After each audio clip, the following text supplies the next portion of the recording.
Omuntu gw'abanyabutumbi nukushanga mu Rwanga rwa Rwomere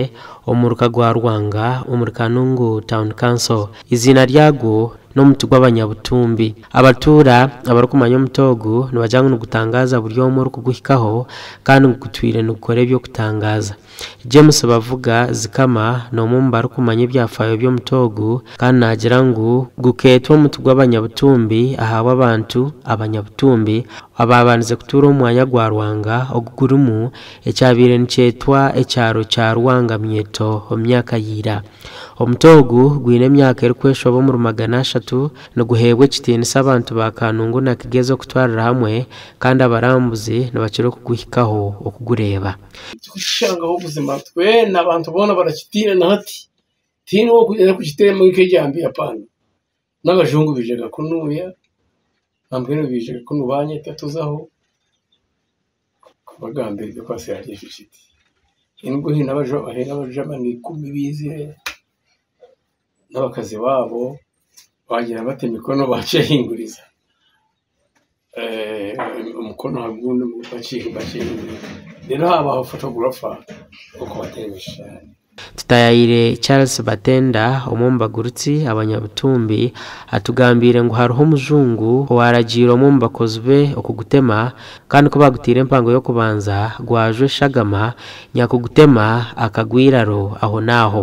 Hariho umuzungu kabayenda kandi gutema umuzungu wano yenda kwetana kabari aho banga dusha uko mu ntabwo wazoshaga banyiruko umuzungu n'ubundi batinda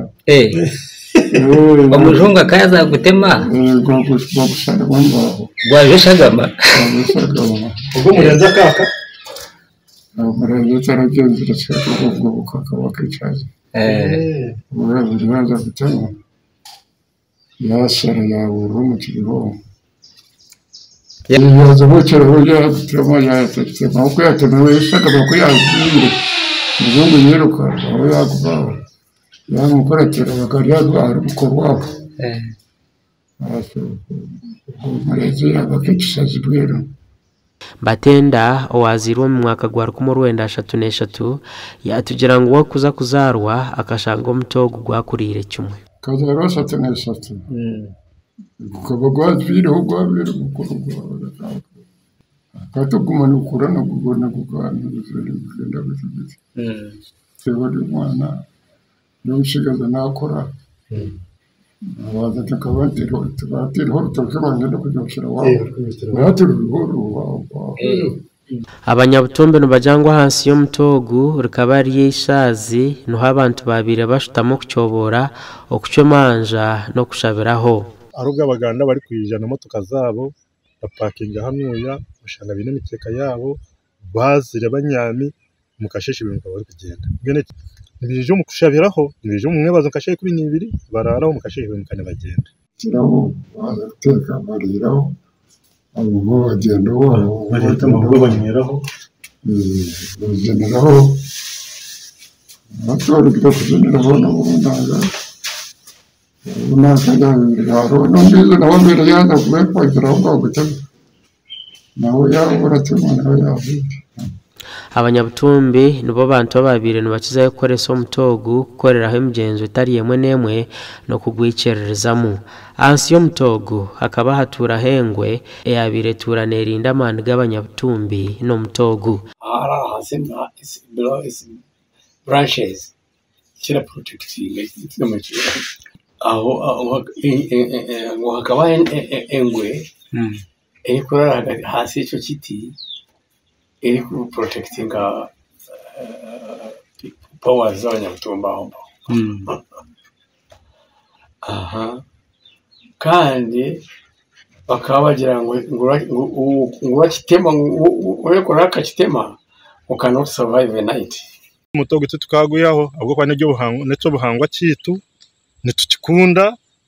nitukikiraho inkiko zitu hariho akacucu nangwa na n'ubururu bwa ntutu kubitera hanoye so tukabasa kukitema ngo twatiha bavuga nagira ngo cyanga iki irakikaba niceta Rwanga minyeto ahabwo mushwija ugwisire bingi ominyeto ecyanga iki kitakesirwe nyabutumbi tina abandi bantu babaga bari nacyo kumara imyaka myinshi